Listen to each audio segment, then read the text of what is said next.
The police officer's face, previously red with rage, instantly paled, turning as white as wax. His eyes widened in panic, and he tried to stammer something, but the words died in his throat. The judge, without averting her gaze, picked up her cell phone and dialed a number. "I need a patrol car and an internal affairs team here now. We have an officer who just committed a crime in flagrante delicto." The humiliation was public, overwhelming, and the restaurant's silence was now filled only by the sound of the judge's unwavering voice. The air in the small restaurant, previously filled with the hum of conversations and the clinking of cutlery, was now a dense, motionless mass. Every breath seemed to echo, amplified by the sepulchral silence that had settled. The officer, Sergeant Almeida, remained paralyzed, his cadaverous pallor contrasting with the still visible red mark of the judge's fingers on his face. His eyes, once full of fury and arrogance, were now pools of pure terror, fixed on the woman in front of him. He was not just a man confronted with the consequences of his actions. He was a predator who, in the blink of an eye, found himself transformed into prey, cornered and exposed. Federal Judge Ana Lucia still held her cell phone, her firm, unwavering voice that had just pronounced the order for his arrest, echoing in everyone's memory. She showed no haste, no anger, just a cold, calculated calm, the authority of someone accustomed to dictating the course of justice. Her gaze swept the restaurant, meeting the curious, frightened, and in some cases, shocked eyes of the customers. No one dared to move, no one dared to speak. It was as if time had frozen, awaiting the next move in a high-stakes chess game. Almeida tried once again to articulate a word, an apology, a lame excuse, but his throat seemed closed, and his brain in a panic. He couldn't form coherent thoughts. Humiliation was a heavy cloak, suffocating him. Being caught red-handed by a disguised federal judge in a restaurant full of witnesses was the nightmare of any corrupt officer. And he knew that it wasn't just his career at stake, but his freedom. Ana Lucia, with a slow and deliberate movement, put her cell phone back in her apron. Her eyes returned to Almeida, and there was not a hint of pity in them. "Sergeant," she said, her voice low but sharp as a blade, "you are detained. Any attempt to flee or resist will result in additional charges.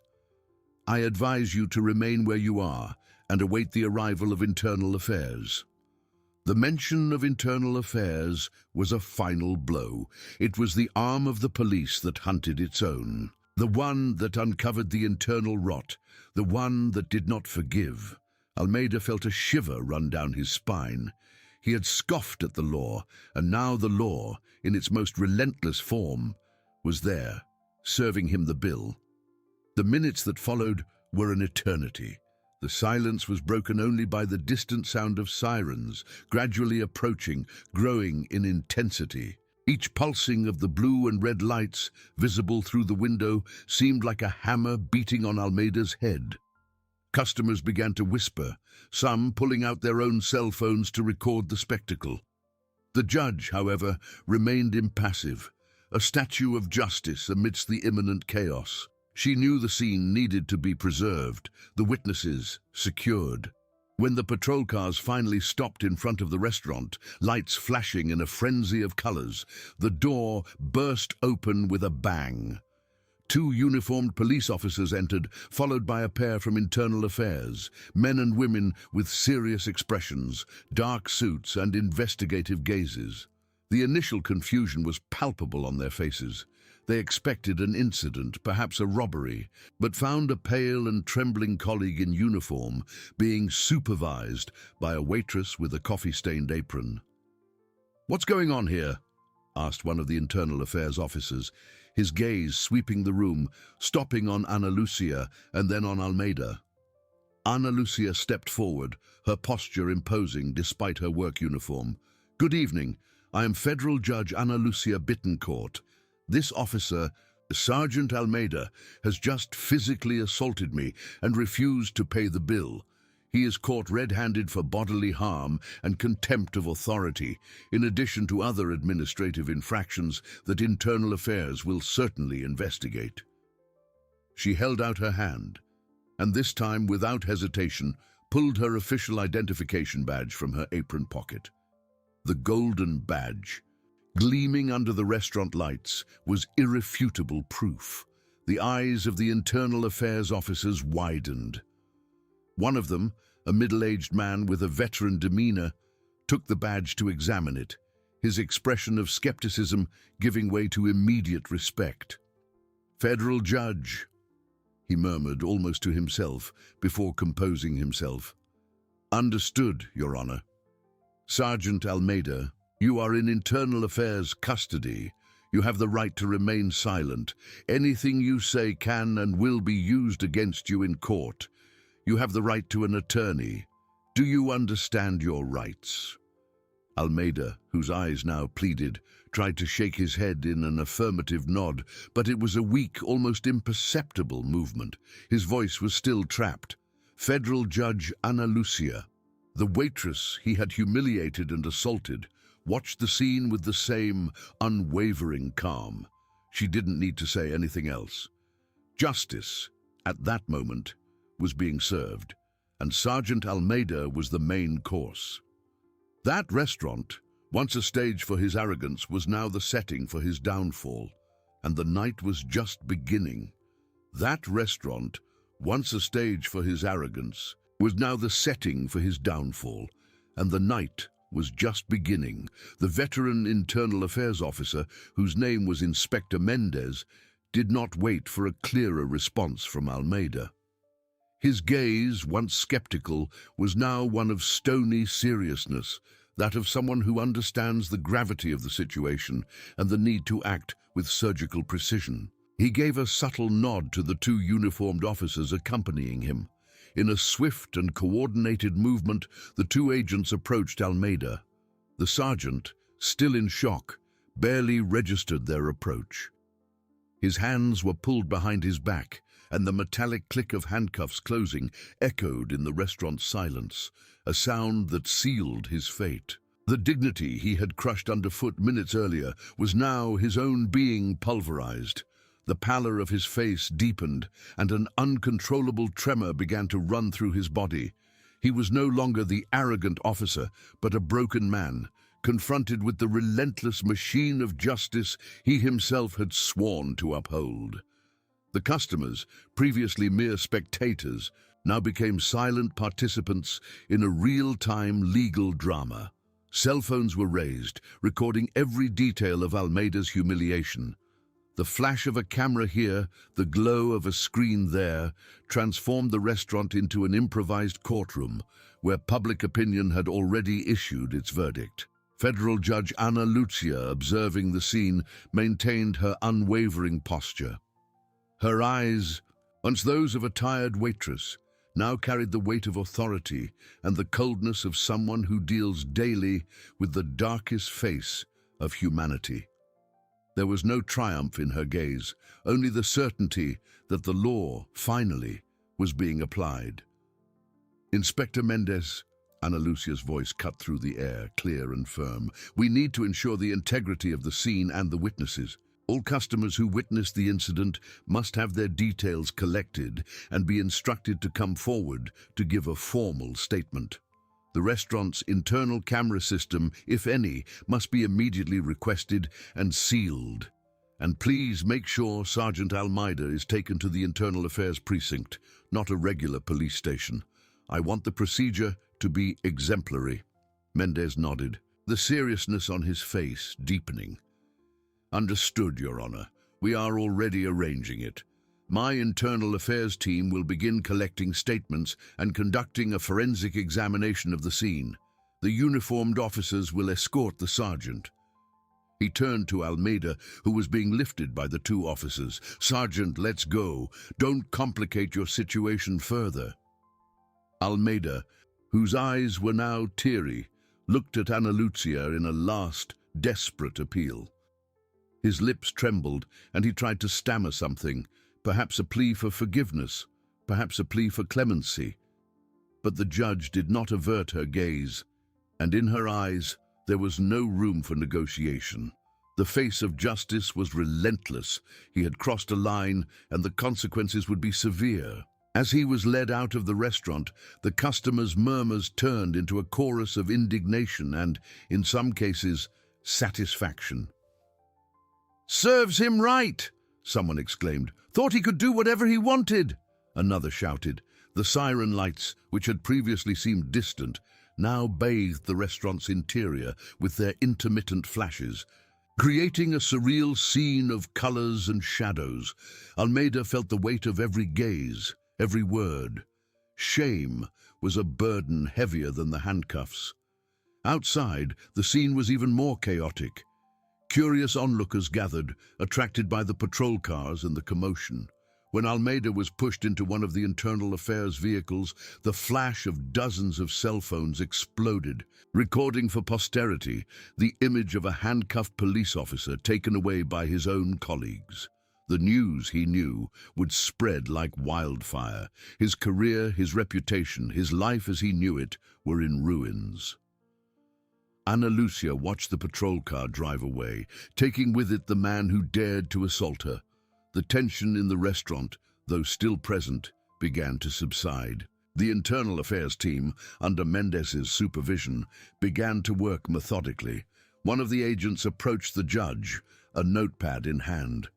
"Your Honor, we would like to take your formal statement now, if you are willing." Ana Lucia nodded. "Yes, of course, but first please ensure that all customers who witnessed the incident are identified and instructed. And ask the restaurant owner not to erase any security footage. This case will be treated with the utmost seriousness." She then sat at one of the tables, still wearing the coffee-stained apron, but with the posture of someone about to preside over a court. The contrast was striking. The waitress who served tables, now the federal judge who demanded justice. The night was far from over. And for Sergeant Almeida, hell was just beginning. The law he had disrespected now turned against him with all its force, and Ana Lucia Bittencourt was its most relentless personification. Inspector Mendez's pen scratched the paper with the precision of a surgeon. Before him, Federal Judge Ana Lucia Bittencourt, still in her stained apron but with a firm, unwavering voice, recounted the events of that night. Every word was a brick in the construction of the case against Sergeant Almeida. She spoke not with anger, but with the calculated coldness of someone who understands the law and its implications. Sergeant Almeida refused to pay the bill, claiming that as a police officer he had privileges. When I insisted, he raised his voice, uttering insults and contempt. When I tried to move away, he pushed me, and then slapped me across the face, Ana Lucia narrated, lightly touching her cheek where the red mark was still visible. It was at that moment that I revealed my identity and placed him under arrest. Everything that followed was a desperate attempt by him to intimidate and manipulate the situation, but the evidence and witnesses are clear. Mendez nodded, writing diligently. The gravity of the situation was evident in every detail. It was not just a case of assault, but of abuse of power, contempt of a federal authority, and attempted intimidation. Internal affairs did not usually see such blatant cases with a victim of such caliber. While Ana Lucia gave her statement, the internal affairs team acted with military efficiency. One agent interviewed the restaurant owner, a small, terrified man who confirmed the existence of security cameras. Two others collected the data of the customers, who, though shocked, seemed relieved to see justice being done.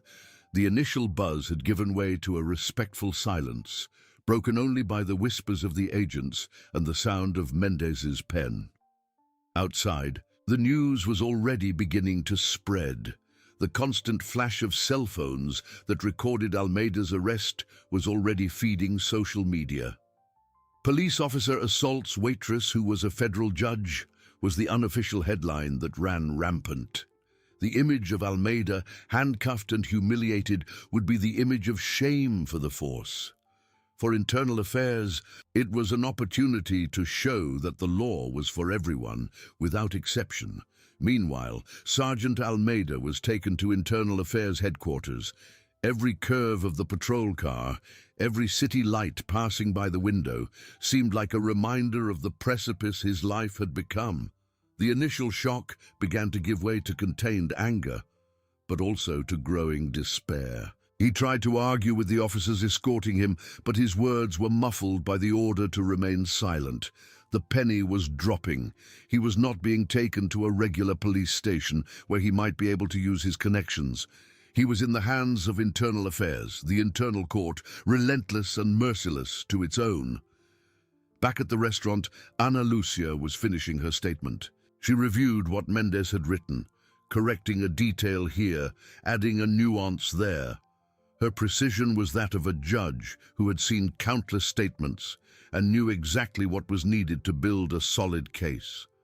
As she signed the document, she felt the weight of responsibility. It was not just a personal matter, it was a precedent, a sign that impunity would not be tolerated, especially coming from someone who should protect the law. "Inspector Mendes," she said, handing the pen back, "I want this case to be treated with the utmost priority. All evidence, including camera footage, must be preserved and analyzed. All witnesses must be heard. And Sergeant Almeida must have all his rights guaranteed, but the process must be swift and transparent. I will not allow any attempt to cover up or distort the facts." Mendes, a veteran who had seen everything, felt a shiver.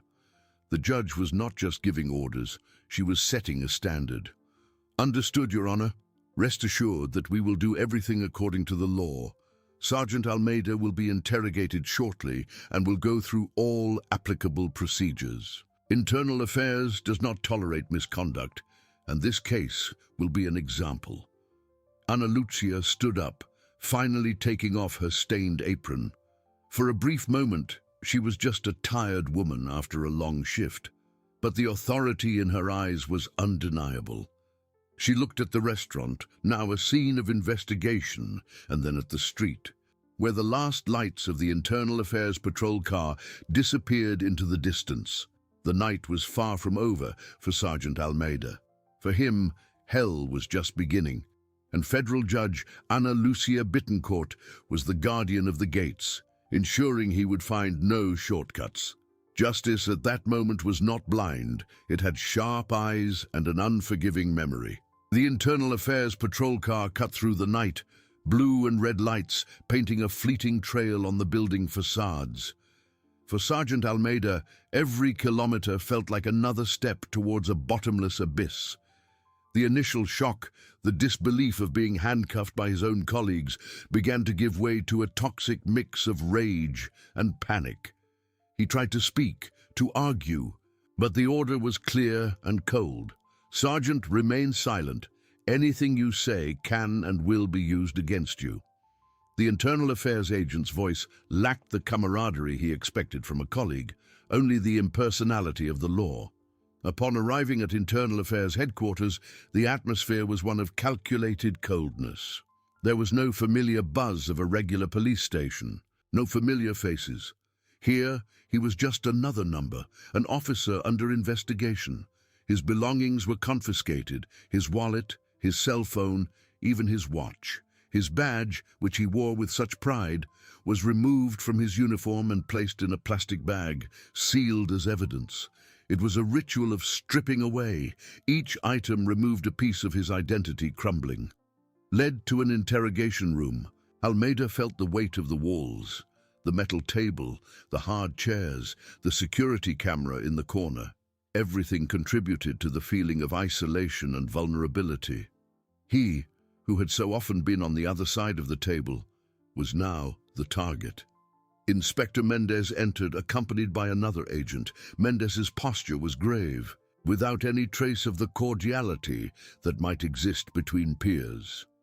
"Sergeant Almeida, we are here to record your formal statement," Mendes began, his voice monotonous and professional.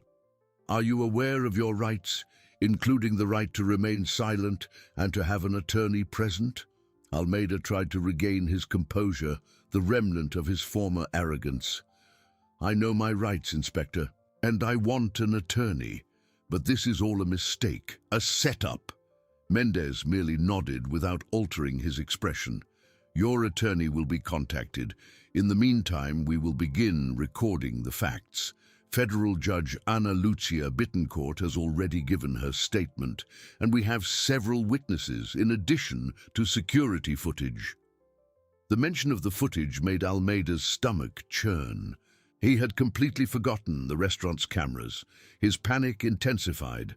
There was no denying the slap, the push, the contempt. Mendez's coldness, the absence of any room for negotiation, made reality hit him with full force. He wasn't in a police station where he could fix things. He was at internal affairs, and the victim was a federal judge. Meanwhile, back at the restaurant, Judge Ana Lucia Bittencourt watched the internal affairs team work. She had changed, her dirty apron replaced by her own clothes, but the red mark on her cheek was still a vivid reminder of the assault. There was no satisfaction in her gaze, only a deep exhaustion and the determination that justice would be done. "Inspector Mendez," she had said before leaving, "make sure the forensic examination is thorough. I want every detail documented and ensure the restaurant owner is protected from any retaliation." Mendez had assured her that everything would be done. Internal affairs reputation was at stake, and they could not fail. Outside, the street was buzzing. Reporters were already gathering, microphones pointed at anyone leaving the restaurant. The news had exploded on social media, and television channels were already broadcasting flashes with a blurred image of Almeida being taken away. "Police officer assaults federal judge disguised as a waitress" was the headline dominating the internet. The indignation was palpable, a chorus of voices demanding exemplary punishment.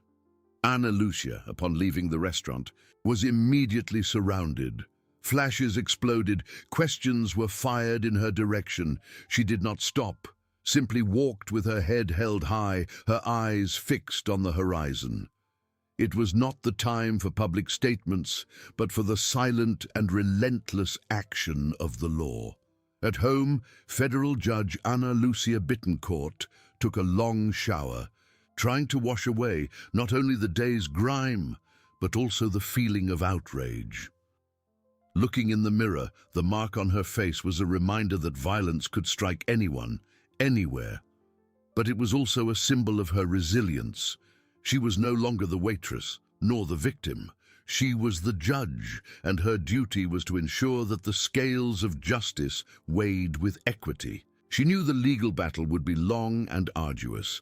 Almeida undoubtedly would try every possible maneuver to get away. But Ana Lucia was prepared. She had the evidence, the witnesses, and above all, the law on her side. Impunity would have no place. Sergeant Almeida would discover the hard way that arrogance and abuse of power came at a price, and that justice, when it finally arrived, was relentless. At Internal Affairs, Almeida awaited his attorney, his head in his hands. The silence of the room was broken only by the tick-tock of an imaginary clock. Hell, he realized, was not a place of fire and brimstone, but a place of cold walls, oppressive silence, and the certainty that his life as he knew it had come to an end. The night was just beginning, and for him, every minute would be an eternity of regret and despair. The imaginary tick-tock of the clock in the cold Internal Affairs room was the only sound filling the void in Sergeant Almeida's mind. Each second dragged heavy as he waited. Hope, a thin, desperate thread, clung to the figure of the attorney who was to come. Perhaps he could fix things, use the old tricks, the connections that had always gotten him out of minor scrapes. But this was no minor scrape, this was a crater. The door creaked open, and a man in a rumpled suit with tired eyes entered. It was Dr. Ricardo, a criminal defense attorney. Almeida had called on other occasions, but never for something of this magnitude. Ricardo's expression was grave, lacking the usual confidence he typically displayed. He sat across from Almeida, the metal table between them seeming like an impassable barrier. "Sergeant," Ricardo began, his voice low and tense, "the situation is delicate, very delicate." He didn't need to say more. The euphemism was a harder blow than any shout. Federal Judge Ana Lucia Bittencourt is not playing around. Internal Affairs is acting with impressive swiftness. They have her statement, witnesses, and worst of all, the security camera footage. The mention of the cameras made Almeida's stomach churn again. That lapse in memory, the blind arrogance that had made him forget the world, was always watching. He had acted as if he were in his own fiefdom, untouchable. Now, every move he made, every word, every slap was recorded cold and irrefutable. "But it's her word against mine, isn't it?" Almeida tried to argue, his voice choked by a sudden dryness in his throat. It was a pathetic attempt to deny reality, a last gasp of his former arrogance. Ricardo looked at him with a mixture of pity and frustration. "No, Sergeant, it's not. It's her word, corroborated by witnesses, by footage, and by your own conduct. Furthermore, she is a federal judge. Her credibility is unquestionable. Yours, well, yours is in tatters. They already have a pre-trial detention warrant. You will be formally indicted for intentional bodily harm, contempt of authority, abuse of power, and attempted intimidation of a federal authority. And that's just the beginning." The air in the room seemed to thin. The pre-trial detention warrant, it wasn't just an investigation, it was an arrest. The penny dropped with the weight of an anvil. His connections, his rank, everything seemed insignificant before the relentless machine he had awakened. Hell was not a place of fire, but of cold walls, oppressive silence, and the certainty that his life, as he knew it, had come to an end. Meanwhile, in her apartment, Ana Lucia Bittencourt couldn't sleep.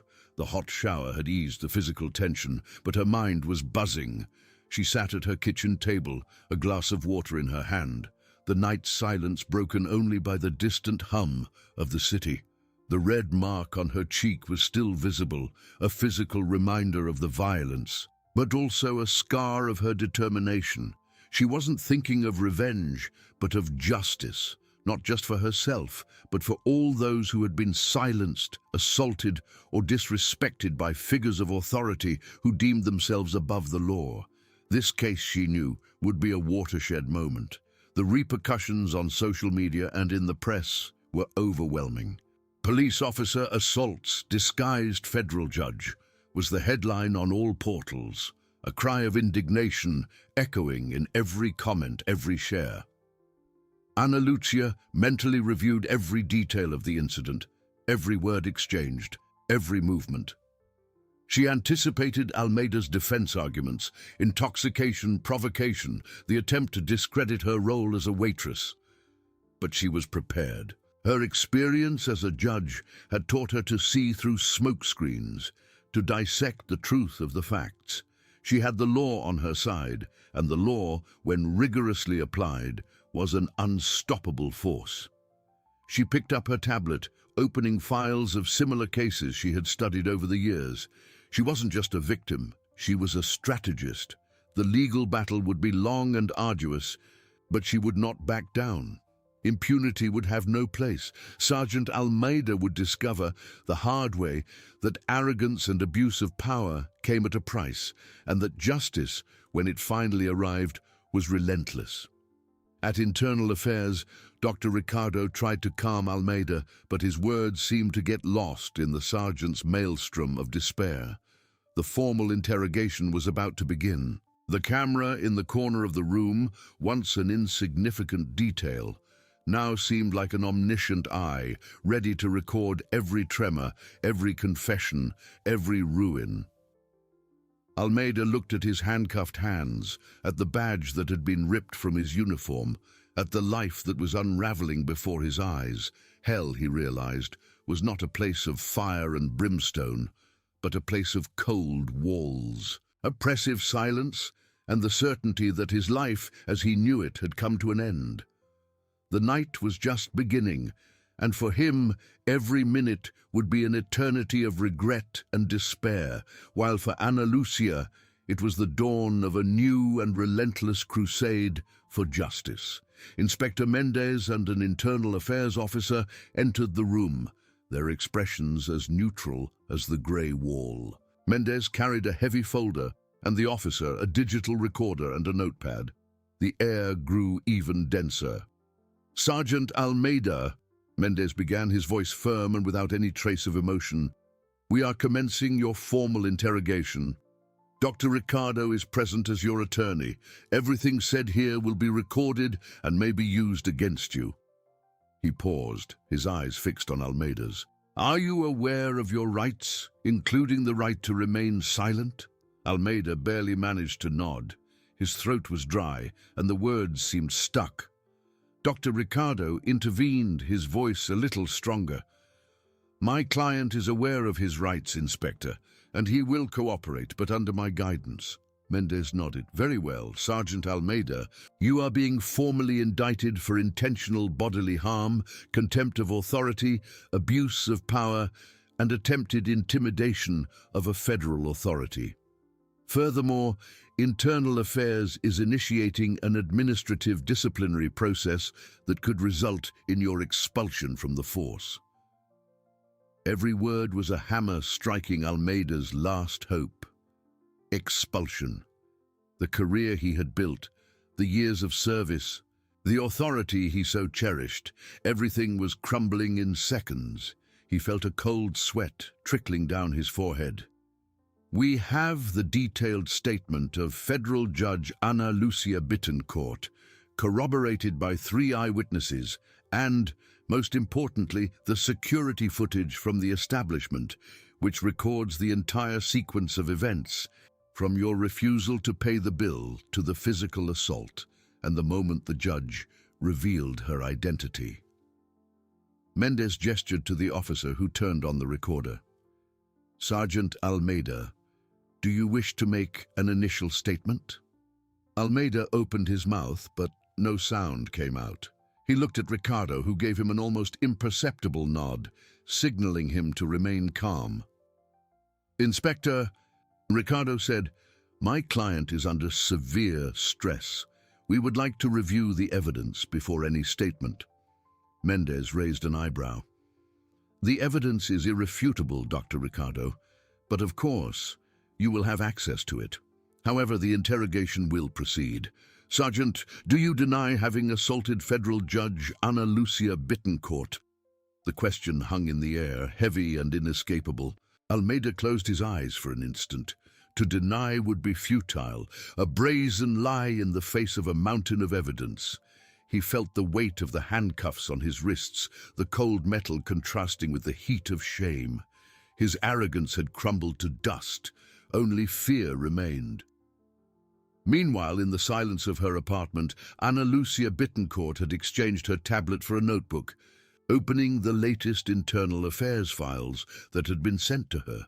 It was not just a personal matter, it was a matter of principle. She read the preliminary reports, the description of the scene, the witness testimonies. Every detail confirmed the brutality and impunity with which Almeida had acted. She made notes in a black-covered notebook, outlining legal strategies, anticipating every possible defense maneuver. Almeida's intoxication, it would be a mitigating factor, but it would not erase the malicious intent of the assault and contempt, the alleged provocation. The footage would refute any claim that she, as a waitress, had incited the violence. Ana Lucia knew that the battle would be fought not only in the courts, but also in public opinion. The media continued to reverberate the case, and this, in a way, was a weapon. Social pressure would demand a firm response from the judicial system. She did not want a public lynching, but she wanted justice to be seen and felt. A text message flashed on her phone screen. "Inspector Mendez, interrogation started. He's in shock, doctor. The evidence is overwhelming." Ana Lucia read the message, and a sigh escaped her lips. It was not satisfaction, but a confirmation that the process was inexorably underway. She looked at the red mark on her cheek in the screen's reflection.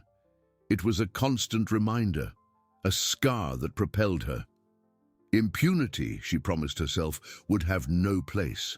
Sergeant Almeida would discover, the hard way, that arrogance and abuse of power came at a price, and that justice, when it finally arrived, was relentless.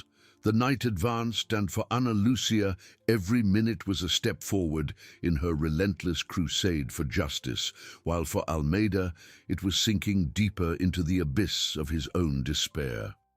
Mendes's question hung in the air, a verdict even before the confession.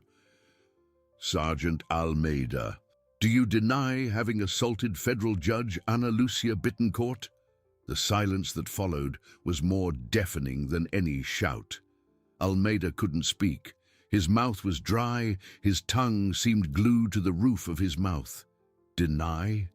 It would be the last and most pathetic lie of a life built on the illusion of power. He had seen the cold glint of the camera lens in the bar, but his arrogance had blinded him to the undeniable truth. Everything was recorded. Every movement, every word, every slap. Dr. Ricardo, realizing his client's inability to respond, intervened softly. "Inspector, my client is in a state of shock. He is not in a condition to make a coherent statement at this time. I ask that you consider the psychological impact of the situation." Mendes raised his hand, a gesture that allowed no interruptions. "I understand, Dr. Ricardo, but the interrogation must proceed. Sergeant Almeida, your denial or admission at this moment is crucial. The images speak for themselves. We have the audio, the complete sequence. There is no room for doubt about the objective facts. The question now is about your intent and your version of events." Almeida finally managed to emit a sound, a hoarse groan that barely resembled a word. He shook his head slowly, his eyes fixed on an invisible spot on the grey wall. No, he did not deny it. How could he? The image of the judge, with the red mark on her cheek etched in his memory, was as real as the weight of the handcuffs on his wrists. The mask of arrogance had fallen, revealing a broken man confronted with the ruin of his own making. "So, you admit to having assaulted federal judge Ana Lucia Bittencourt," Mendes reformulated, his voice even more incisive. Ricardo leaned towards Almeida, whispering, "Sergeant, don't answer without thinking. An admission of guilt has serious implications." But Almeida wasn't listening. The avalanche of evidence, the inspector's coldness, the oppressive silence of the room, everything crushed him. He saw himself back at the bar, the blind rage, the feeling of being disrespected by a mere waitress. The contempt he had felt at that moment now turned against him, multiplied by 1,000. He had dug his own grave with his own hands. Yes. The word came out, almost inaudible, a whisper of surrender. "Yes, I assaulted her." The internal affairs officer noted the statement, the sound of her pen scratching the paper like thunder in the quiet room. The digital recorder continued to mercilessly record every syllable. Mendes nodded, unsurprised. "Very well. Now, Sergeant, we would like to understand why. What led you to act in such a way? Were you under the influence of alcohol?" Ricardo intervened again, more firmly this time. "Inspector, my client was, in fact, under the influence of alcohol. This does not justify his actions, but it is a factor to be considered in the context. He was in an altered state of consciousness." "I understand," Mendes said, his eyes fixed on Almeida. "And do you remember refusing to pay the bill, of uttering foul language and threats to the judge, even after she had identified herself?" Almeida closed his eyes again. The memories were fragmented, blurred by drink and rage. But the image of Ana Lucia's badge emerging from her apron was crystal clear. The shock, the chill down his spine, the dread that had invaded him at that instant. He remembered her voice, firm and authoritative, placing him under arrest. The humiliation was unbearable. I don't remember everything clearly," he stammered, a desperate attempt to cling to some shadow of a defense. "But I remember her showing the badge, and I did refuse to pay, yes." The honesty Leighton forced was the only currency he had left. "And what did you feel at that moment, Sergeant?" Mendez asked, his voice maintaining the same relentless neutrality. When the waitress revealed herself to be a federal judge, Almeida swallowed hard. "Fear," he admitted, his voice choked with shame. "Dread. I realized the blunder I had made." The word blunder sounded ridiculous, a childish euphemism for the catastrophe he had unleashed. While Almeida's confession unfolded at Internal Affairs, Ana Lucia Bittencourt, in her apartment, reviewed the articles of the Penal Code and the Code of Criminal Procedure. She was not interested in hearing Almeida's confession, but in ensuring that every step of the process was impeccable. Mendez's message confirming the start of the interrogation and the sergeant's shock was just a detail. She was focused on the macro strategy, the crime of intentional bodily harm, contempt of authority, abuse of power, each with its nuances and aggravating factors. The attempted intimidation of a federal authority was particularly serious, as it directly attacked the integrity of the judicial system. She knew that Almeida's defense would try to minimize intent, claim intoxication as a mitigating factor, perhaps even suggest that she, by being disguised, had contributed to the confusion. Ana Lucia shook her head. Such arguments were flimsy. Her status as a federal judge was not nullified by a disguise.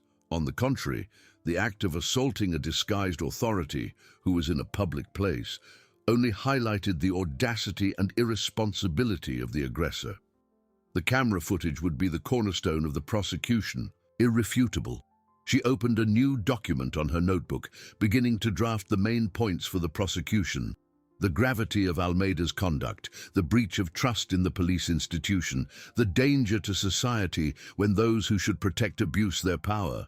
This was not just a case of assault, it was a symbol of the need for accountability, of equality before the law, regardless of rank or position. The phone rang. It was the chief of staff of the president of the court. "Doctor, the repercussions are immense. The media talks about nothing else. The president wants to know if you need any additional support.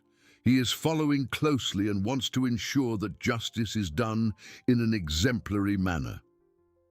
"I thank the president, but I am well. And Internal Affairs support has been impeccable," Ana Lucia replied, her voice firm and controlled. "My only concern is that the process follows its legal course with the utmost swiftness and rigor.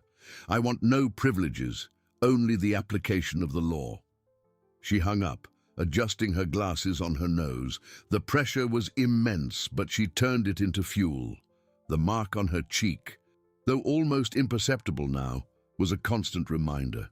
She was not just the victim, she was the guardian of the law, and the law, she knew, was the only force capable of dismantling arrogance and abuse. Almeida had confessed. One step. But the journey to full justice was still long, and Ana Lucia was ready for every mile. The night advanced, and with it, the certainty that impunity would have no place. Sergeant Almeida would discover the hard way that arrogance and abuse of power came at a price, and that justice, when it finally arrived, was relentless. The silence in the interrogation room after the word yes was not of peace but of a deafening emptiness. For Sergeant Almeida, now merely a man in disgrace, that single syllable had dismantled a lifetime of certainties and illusions of power. The weight of the admission, an invisible burden, crushed him, heavier than the handcuffs on his wrists. There was no longer anywhere to run, no more lies to tell. The truth, stark and raw, was an unforgiving mirror. reflecting the image of a man who had lost everything in an instant of blind fury and arrogant hubris. Inspector Mendes, with the same calculated coldness, nodded, as if the confession was merely an expected formality, the final point of an already solved equation. The Internal Affairs officer closed her notebook, the dry click of her pen sealing Almeida's fate. The digital recorder, a small technological artifact, held in its circuits the irrefutable proof of his downfall. Mendes stood up, signaling the end of the formal interrogation. His words were direct, leaving no room for negotiation. "Sergeant Almeida, you will be transferred to the provisional custody cell. Your attorney will be notified of the next steps. Formal charges will be presented shortly." Dr. Ricardo, pale and visibly shaken by his client's surrender, tried to intervene, his voice choked. "Inspector, my client needs urgent medical and psychological attention. He is in a state of extreme fragility." Mendes gave a gaze that pierced Ricardo, a look that allowed no dispute. "He will have all necessary support, Dr. Ricardo, within the norms and legal procedures for a detainee. But, at the moment, the priority is custody and the formalization of charges. The law is clear." Almeida was escorted out of the room, his steps dragging, his head bowed. His uniform, once a symbol of power and authority, now seemed like a shroud, weighing on his shoulders. The corridor, once a familiar path within Internal Affairs, had transformed into a dark tunnel towards the unknown. Each step a deeper descent into the abyss of his own despair. The echo of his shoes on the cold floor was the soundtrack of his ruin. Meanwhile, in her apartment, Ana Lucia Bittencourt received a brief summary of Almeida's confession through an encrypted message from Mendes. Admitted, without beating around the bush, the shock did the job. She read it without any trace of triumph. The confession was an expected step, a confirmation of what the evidence already screamed, but not the end of the battle. The real war would be fought in the details, in the nuances of the law, in the ability to anticipate every move of the defense.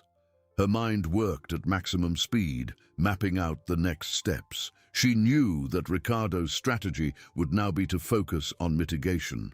Intoxication would be exploited to the fullest, perhaps even an attempt to claim emotional breakdown or provocation on the part of the waitress. Ana Lucia had already mapped out these tortuous paths. Her answer lay in the articles of the Penal Code. Intentional bodily harm, contempt of authority, abuse of power, and the undeniable aggravating factor of having been against a federal authority in the exercise of her function, even if disguised. The disguise was not a weakness, but a demonstration of Almeida's audacity and contempt for the law. The news of Almeida's confession, though not yet publicly formalized, began to leak to the press like an uncontrollable fire. Journalists' phones wouldn't stop ringing. The story of the waitress who was a judge was already a phenomenon, but the police officer's admission of guilt elevated the case to a new level of scandal and indignation. Social media exploded with comments, dividing opinions, but with a clear majority demanding exemplary justice. The pressure on the judicial system and on the police institution itself became palpable, an invisible force demanding a response. At the military police headquarters, the news of Almeida's confession dropped like a bomb. The general commander, a man with an impeccable career, felt the weight of responsibility. A sergeant from the force confessing to having assaulted a federal judge. It was a devastating blow to the institution's image, a deep scratch on public trust. Orders were given for an official statement to be urgently prepared, expressing vehement repudiation of the sergeant's conduct and ensuring full cooperation with justice.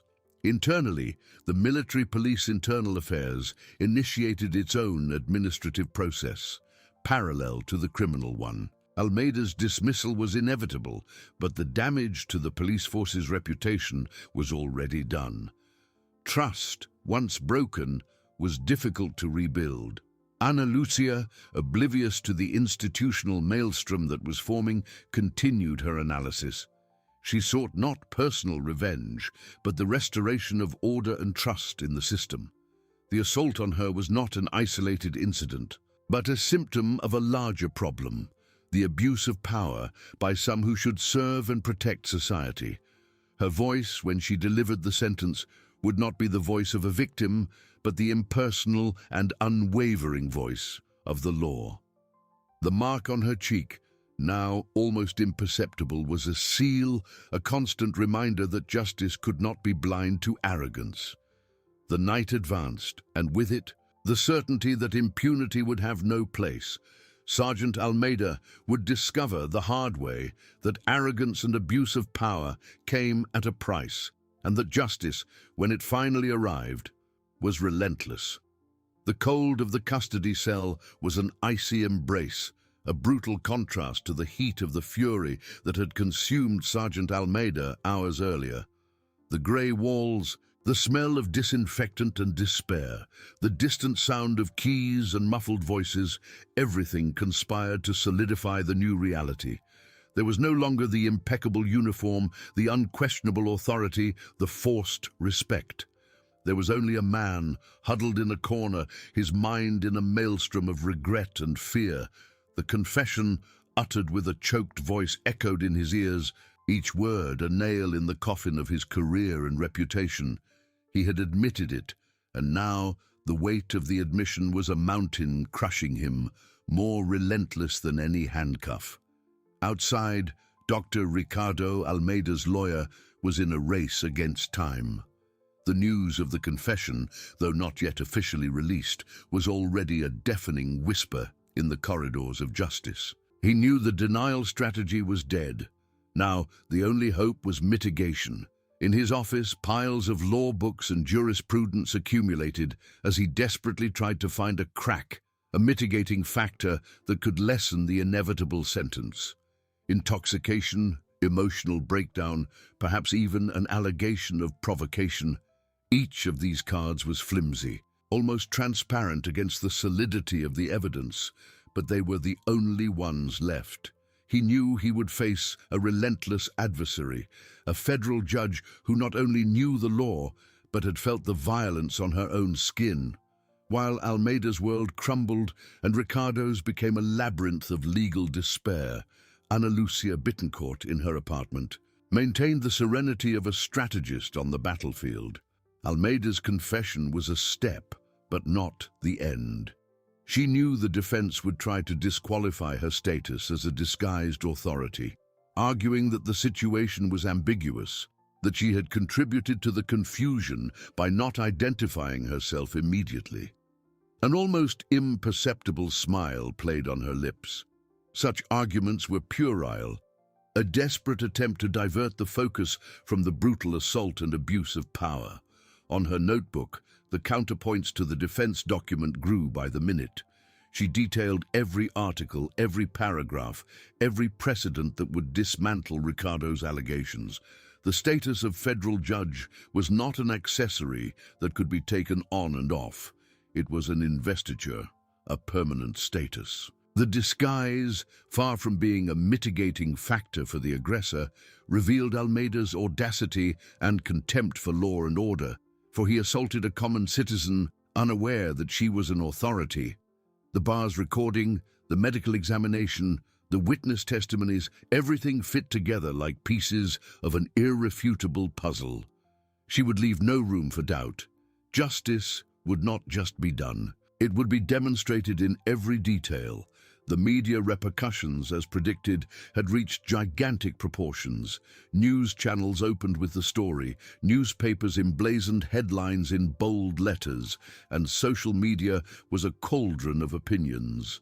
The waitress judge had become an icon, a symbol of the fight against abuse of power. The pressure on the judicial system, and especially on the military police, was overwhelming. The military police general commander, in an emergency meeting with his team, tried to stem the institutional hemorrhage. The official statement, to be released shortly, would express the most vehement repudiation of Almeida's conduct, ensuring full support for the investigation and justice. But he knew that words were insufficient. Public trust, already fragile, had been deeply shaken. More than words were needed, action was needed. Meanwhile, the military police internal affairs accelerated the administrative disciplinary process against Almeida. Dismissal was a formality, an inevitable outcome, but the general commander feared that the case would become a catalyst for a broader review of internal conduct, a witch hunt that could destabilize the force. He needed to demonstrate firmness, but also protect the institution from collateral damage. Ana Lucia, in turn, received a call from the president of the court. The president's voice was grave, but firm. He reiterated unconditional support and the need for an exemplary response. "Doctor, this case transcends the incident. It is an opportunity to reaffirm the pillars of justice and equality before the law. Count on the full apparatus of the court." Ana Lucia thanked him, her voice calm and controlled. She knew the weight of the responsibility she carried. It was not just her case, but the case of all citizens who had once been victims of abuse of power. The first hearing, for the formalization of charges and maintenance of Almeida's pre-trial detention, was scheduled for the next day.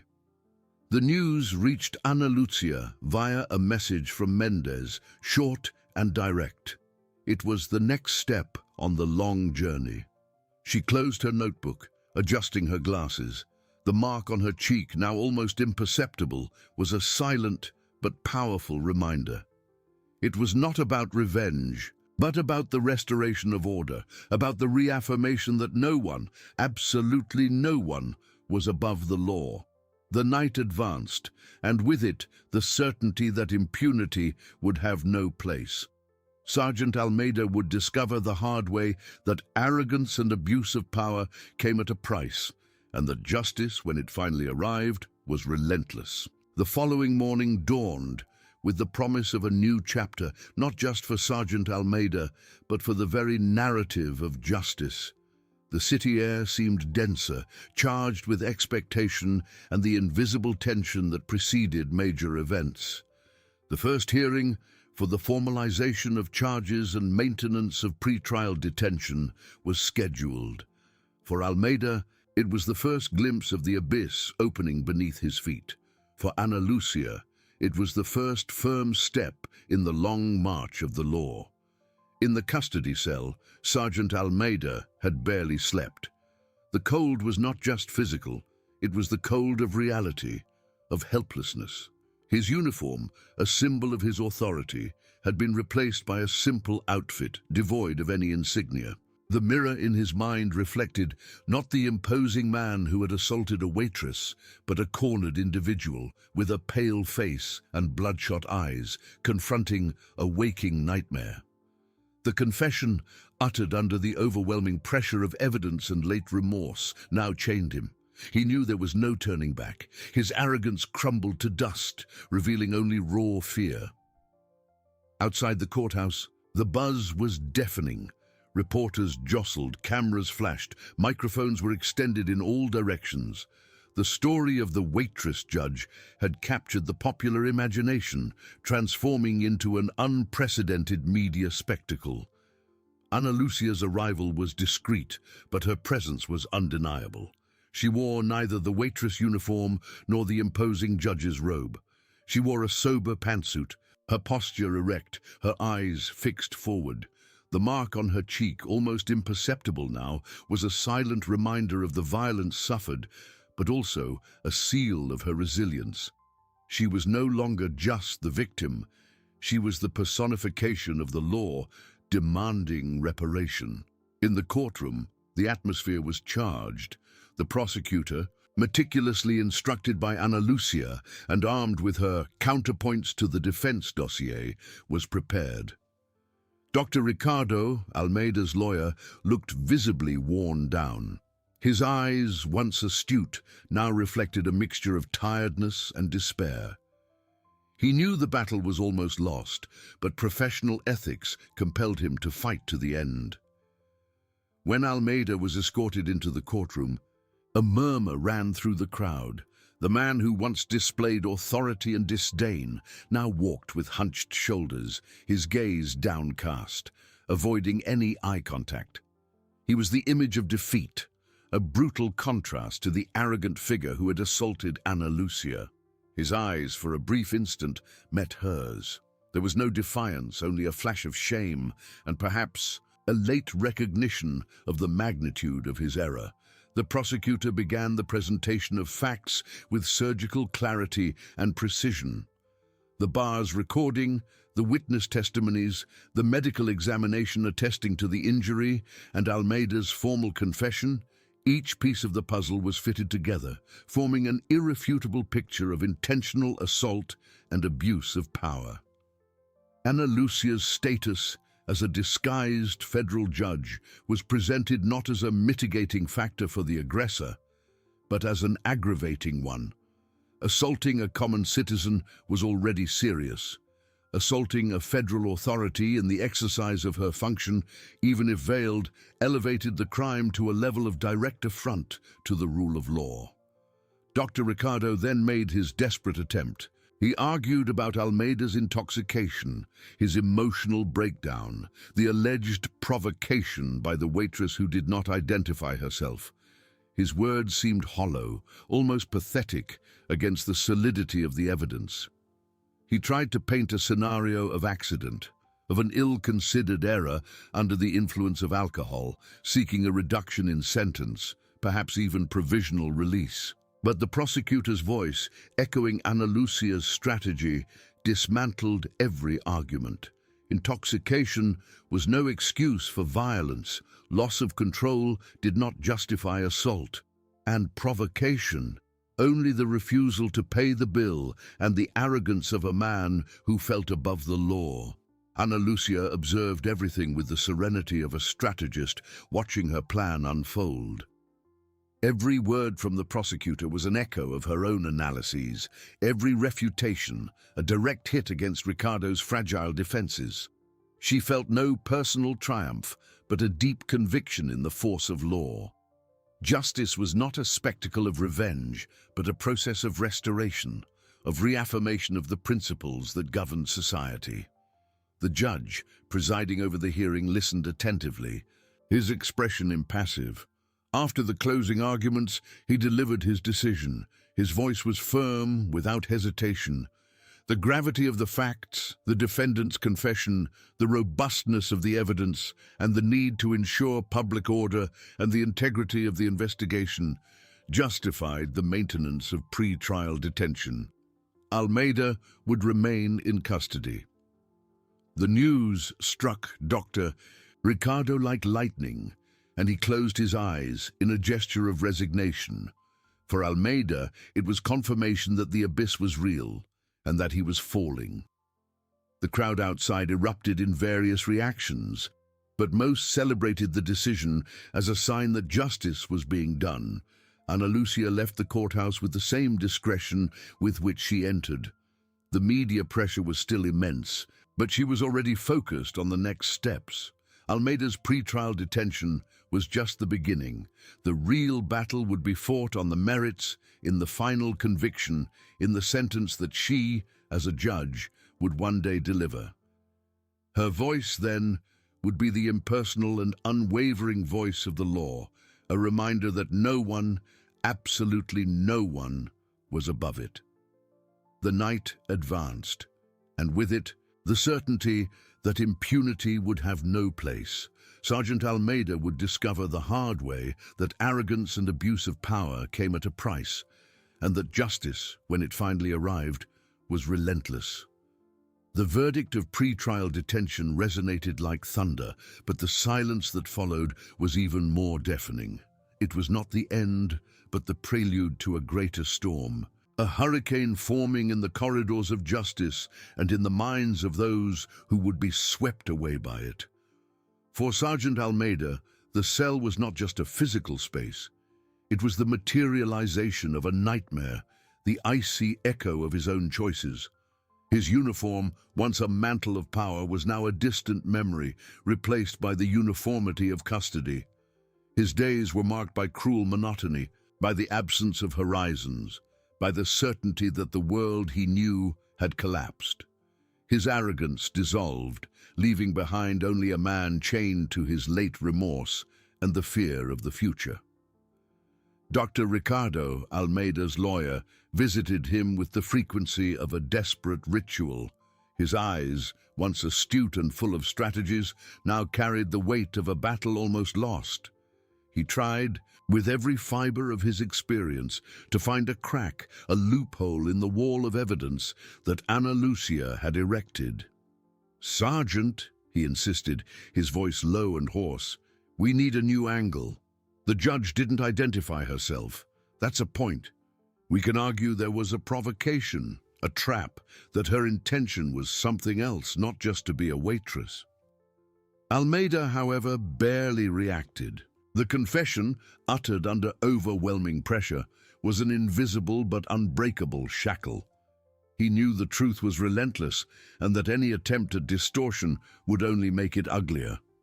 Meanwhile, Ana Lucia did not rest. The victory in the custody hearing was a step, not the arrival.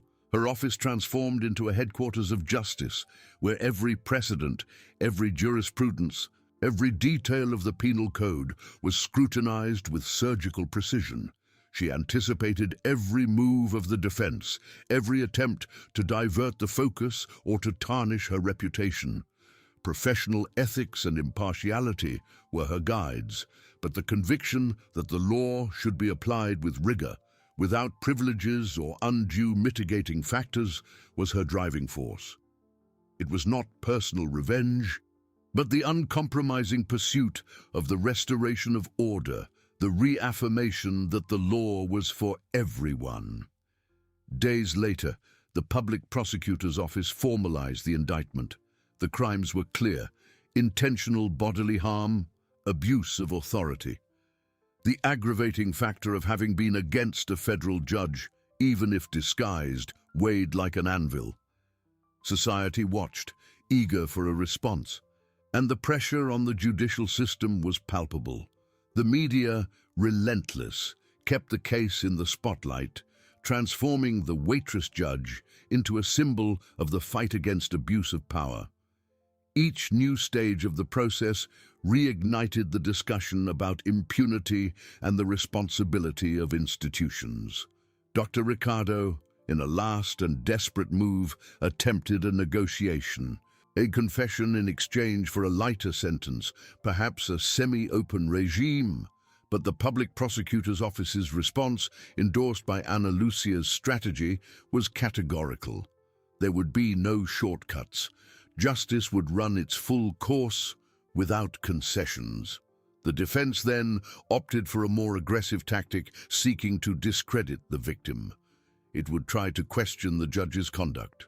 Why the disguise? Wasn't it a trap, an intentional provocation? The objective was to sow doubt, to divert attention from the assault itself to the peculiarity of the victim. Ana Lucia, however, foresaw this move. Her response was already outlined, meticulously constructed to dismantle any attempt at role reversal. The disguise was not a trap, but the expression of her personal life, or, if necessary, of a confidential investigation that the law allowed her to conduct. The assault, pure and simple, could not be justified by clothing or the absence of formal identification. Human dignity and physical integrity were inalienable rights, regardless of status or profession.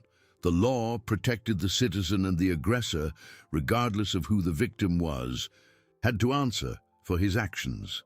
Behind the scenes, the military police desperately tried to contain the crisis. The general commander, in a tense press conference, reiterated his repudiation of Almeida's conduct and guaranteed the sergeant's summary expulsion. It was an attempt to save the corporation's image, but the damage was already done. Public trust, already fragile, had been deeply shaken. The Almeida case was no longer an isolated incident. It was a catalyst for a broader review of internal conduct, an open wound that required more than mere words to heal. The stage was set for the main trial. It would not only be the conviction of a man, but the reaffirmation of a fundamental principle. The law is blind, and its scales, when well calibrated, do not lean towards power, but towards justice. The battle would be arduous, fought in every detail, in every word, in every silence. But Ana Lucia was ready to fight for every gram of truth, to ensure that impunity had no place and that arrogance and abuse of power finally had their price.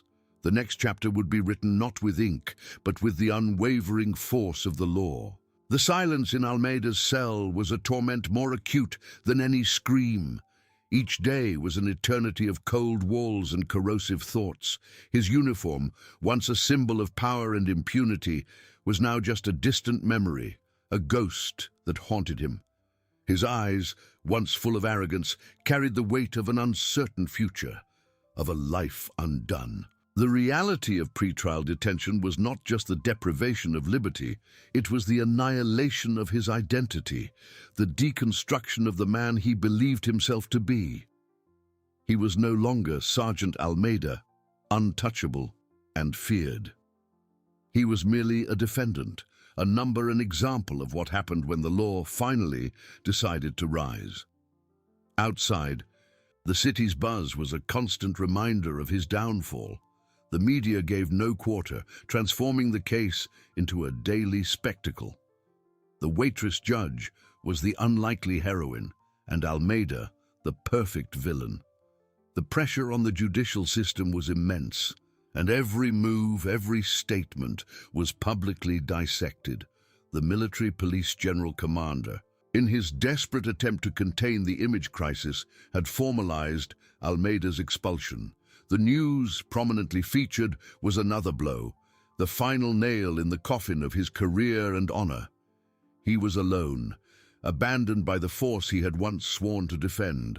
Dr. Ricardo, Almeida's lawyer, felt the ground beneath his feet crumble.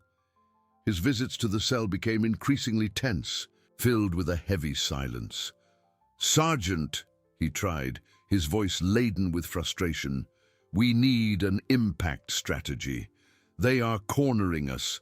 The only way out is to attack her credibility, to show that the judge acted in bad faith."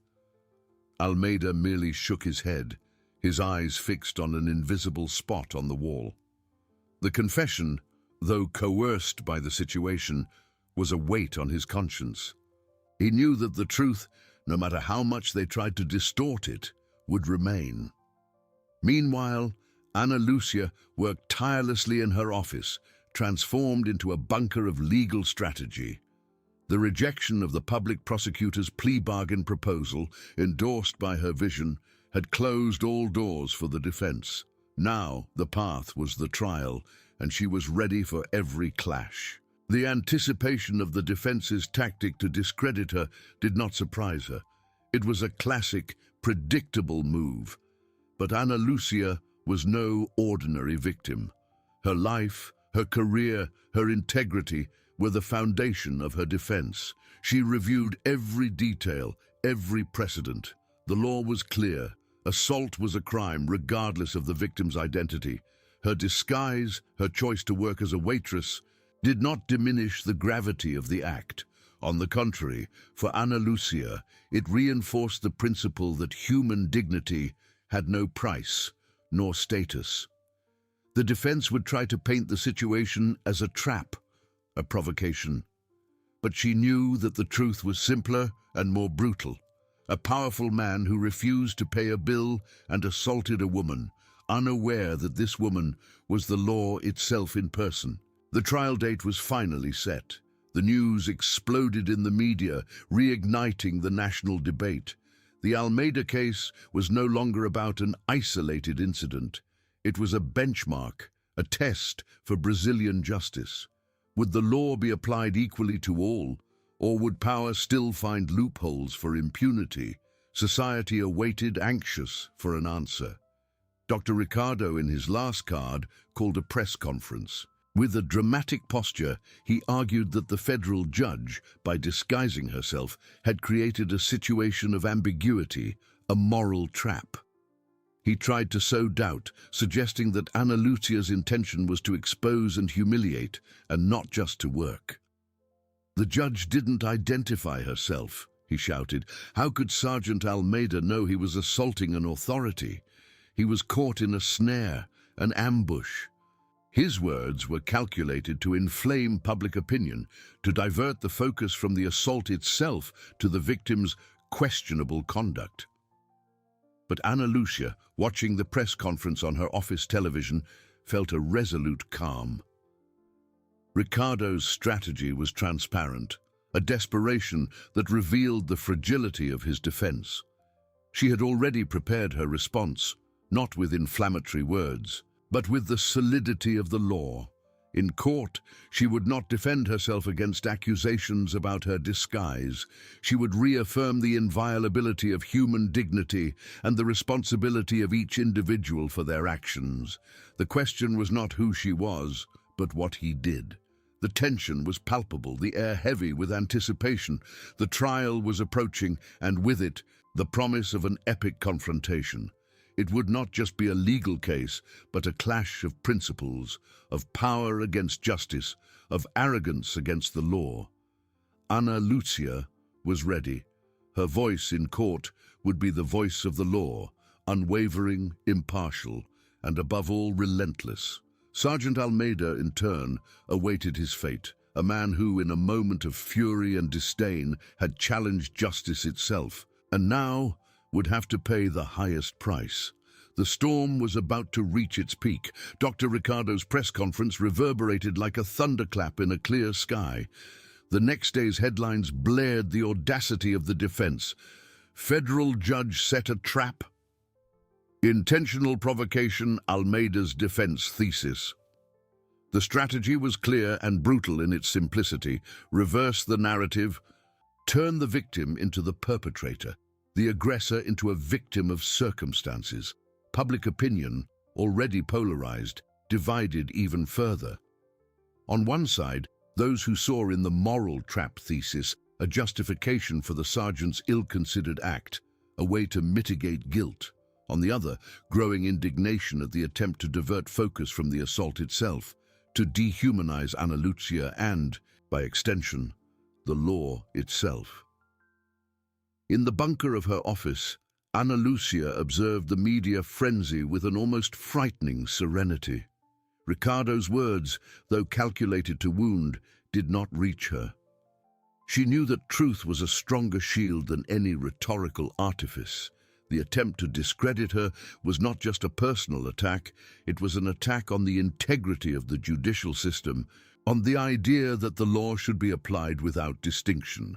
The question was not whether she was disguised, but whether a man had the right to assault another. The answer, for her, was an unwavering echo of the Constitution. Meanwhile, in the cold, damp cell, Almeida was a passive spectator of his own tragedy. The news reached him filtered, but the essence was the same. He was at the center of a storm that was engulfing him. The hope Dr. Ricardo tried to instill with his trap thesis was a fragile breath against the gale of reality. He saw the eyes of the other inmates, the disguised scorn, the morbid curiosity. The sergeant, once feared and respected, was now a pariah, an example of what not to do. His uniform, once a cloak of power, was now a uniform of shame. Each day, the mask of arrogance he had cultivated for years crumbled, revealing a frightened man, confronted with the irrefutable consequences of his actions. The confession, uttered under coercion, but still a confession, echoed in his mind, an invisible shackle that bound him to the truth. The trial date finally arrived. The courthouse, usually a place of contained formality, transformed into a stage of epic proportions. The surrounding streets were filled with reporters, cameramen, protesters, and curious onlookers. Banners demanded justice for the waitress judge and end police impunity. Security was reinforced, the tension was palpable in the air, an electricity that heralded the imminent clash. Inside the courtroom, the atmosphere was dense, almost suffocating. Every seat was occupied, and eyes fixed on the door from which Ana Lucia and Almeida would make their entrances. The presiding judge, Dr. Mendez, a man of grave demeanor and impeccable reputation, seemed to carry the weight of the nation on his shoulders. He knew this was not just another case. It was a benchmark, a watershed moment for the credibility of the judicial system.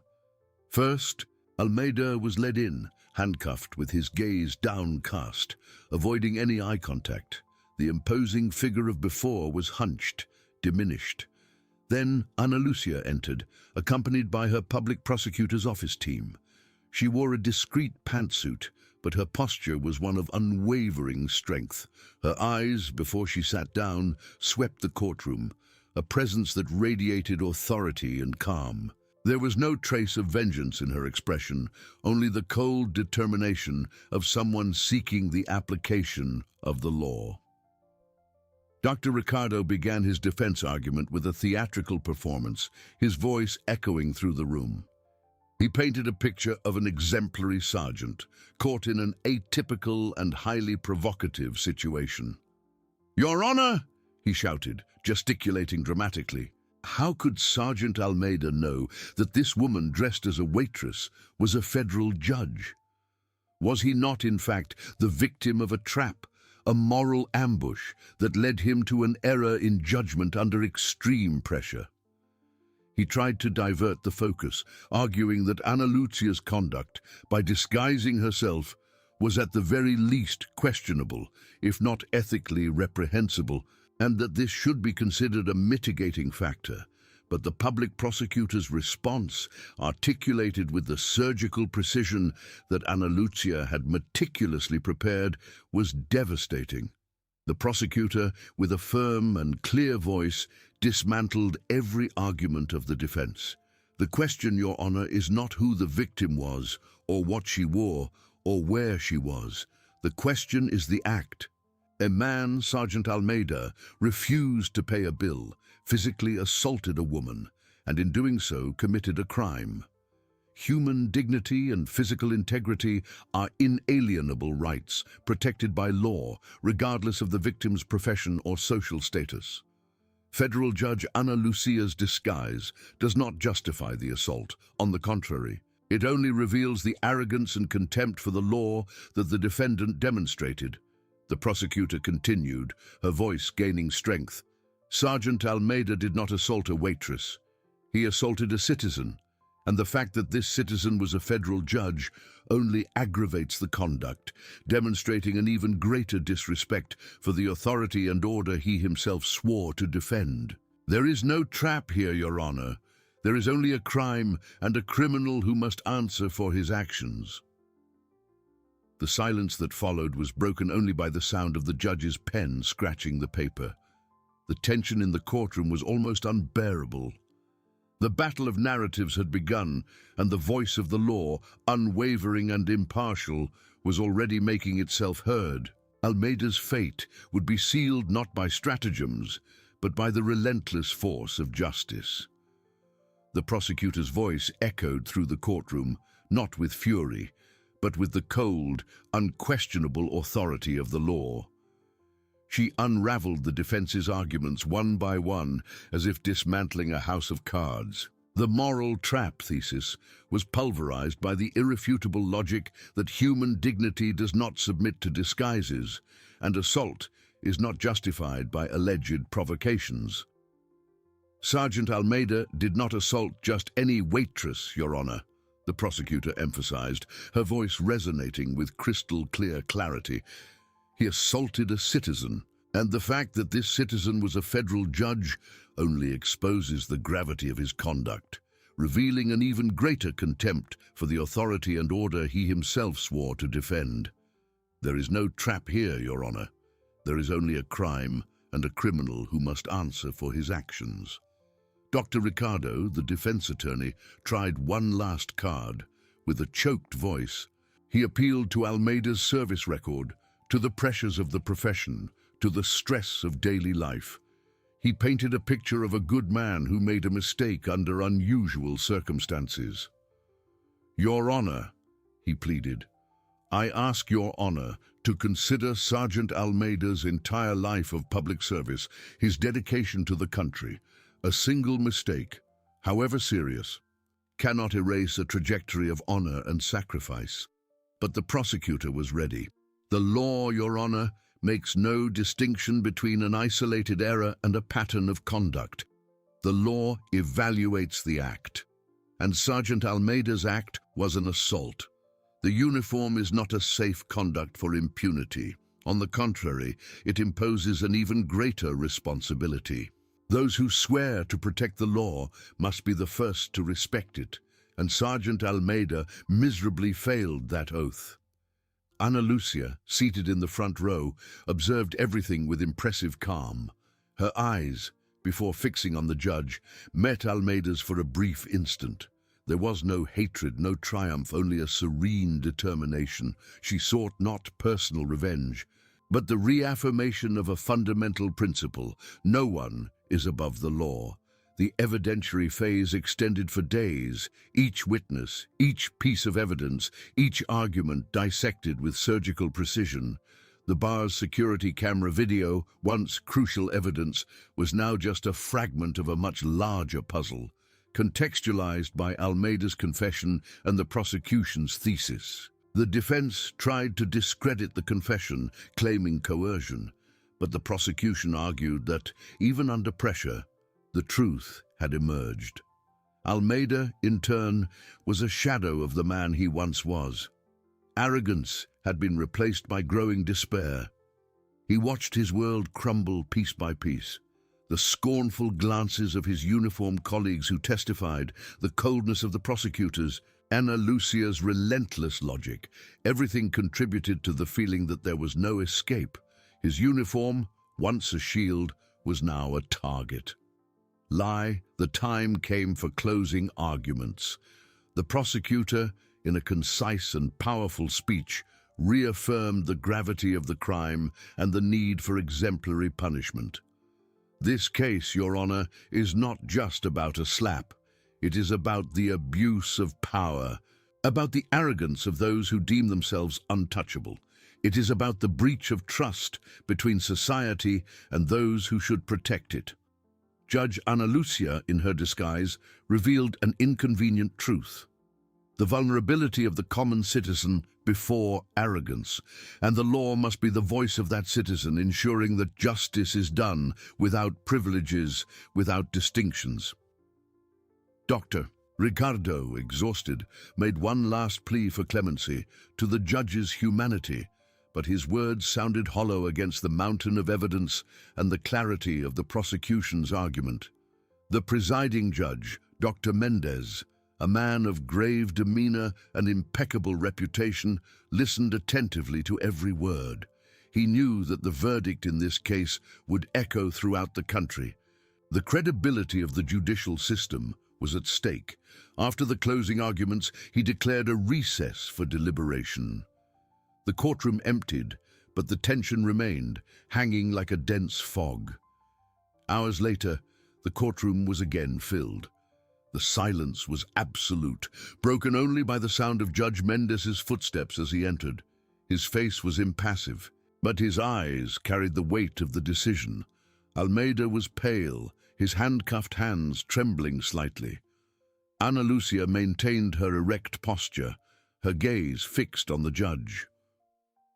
Considering the evidence presented, the witness testimonies, the defendant's confession, and the irrefutable application of the law, the judge began, his voice grave and solemn. "This court concludes that the defendant, Sergeant Almeida, committed the crime of aggravated assault with the aggravating factor of abuse of authority and contempt for the victim's dignity." Almeida closed his eyes, a sigh escaping his lips. Dr. Ricardo bowed his head. Given the gravity of the facts, the social repercussions of the case, and the need to reaffirm the equality of all before the law, this court sentences Sergeant Almeida to a prison term of 7 years in an initially closed regime, in addition to the loss of public office and the revocation of his rank. The sentence struck like lightning. A murmur ran through the room, quickly muffled by the judge's authority. 7 years, loss of office, revocation of rank. Sergeant Almeida, the man who considered himself above everything, was now reduced to a common criminal, stripped of his power and his identity. Ana Lucia felt a silent relief. It was not a personal victory, but a victory for justice. The law had prevailed. Human dignity had been reaffirmed. Almeida was led out of the room, his steps dragging, his figure diminished.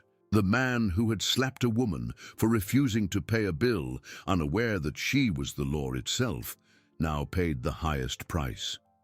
The storm had reached its peak, and justice finally had found its harbor. The Almeida case was no longer an isolated incident. It was a benchmark, a somber reminder that in the end, the law is blind, but it does not change sides. And that arrogance, sooner or later, always meets its final judgment,